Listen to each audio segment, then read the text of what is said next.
રાધનપુર નગરપાલિકા વિસ્તારના મસાલી વિસ્તારમાં રોડ અને બિલ્ડિંગ વિભાગ દ્વારા કરોડો રૂપિયાના ખર્ચે બની રહેલા રોડને લઈને મોટો વિવાદ ઊભો થયો છે। એક તરફ વિકાસના દાવાઓ થાય છે તો બીજી તરફ પાણી ભરાયેલા રસ્તા વચ્ચે ચાલતી કામગીરીના વિડીયો વાયરલ થતા ગુણવત્તા અને કામકાજની રીત પર ગંભીર સવાલો ઉઠી રહ્યા છે। વિપક્ષે પણ આ મુદ્દે પાલિકા પર પ્રહાર કર્યા છે અને આખરે સવાલ એ છે કે શું કરોડોના ખર્ચે બનતો રોડ ખરેખર ટકાઉ બનશે કે માત્ર કાગળ પરનો વિકાસ સાબિત થશે? શું છે સમગ્ર મામલો, આવો જોઈએ આ રિપોર્ટમાં।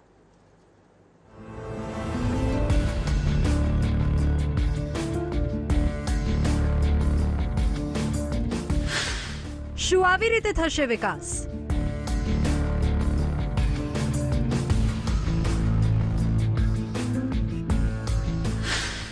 શું આવી રીતે તમે બનાવશો રોડ રસ્તા?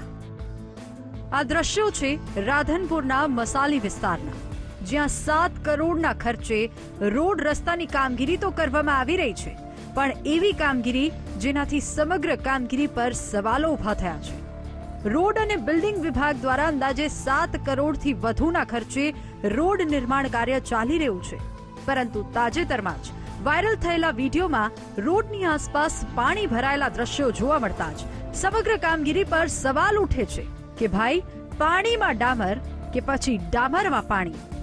જેના પર વિપક્ષે પ્રહાર કરતા શું કહ્યું, આવો જોઈએ।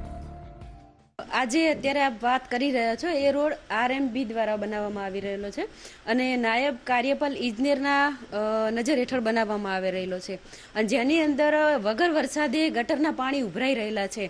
તો અગાઉ એ ગટરના પાણીનું પહેલાં એમને વ્યવસ્થા કરવી જોઈએ, રોડ રસ્તા અને ગટરનું નિરાકરણ આવે પછી એ લોકોએ ત્યાં રોડ બનાવવો જોઈએ। પણ હકીકતમાં એ લોકો શું કરી રહ્યા છે કે જે ગટરો ઉભરાય છે એ ઉભરાતી ગટરોની અંદર કપચીને આપ જોઈ શકો સિમેન્ટનું પ્રમાણ પણ અંદર નથી, બિલકુલ ભ્રષ્ટાચાર 100% અંદર દેખાઈ રહ્યો છે। પાટણના રાધનપુરમાં કોન્ટ્રાક્ટરે કર્યું બુદ્ધિનું પ્રદર્શન। પાણી પર બનાવાયેલો રસ્તો ટકશે ખરો? આ મુદ્દે રાધનપુર નગરપાલિકા પ્રમુખ ભાવનાબેન જોશીએ પોતાના અને નગરપાલિકાના સ્વ બચાવમાં શું કહ્યું એ પણ સાંભળો। રોડને લઈને મુદ્દામાં એ મસાલી રોડે જે રોડ થાય છે એ આરએમબીનો રોડ છે, એ અમારો રોડ જ નહીં, નગરપાલિકાને કોઈ લેવા દેવા નથી।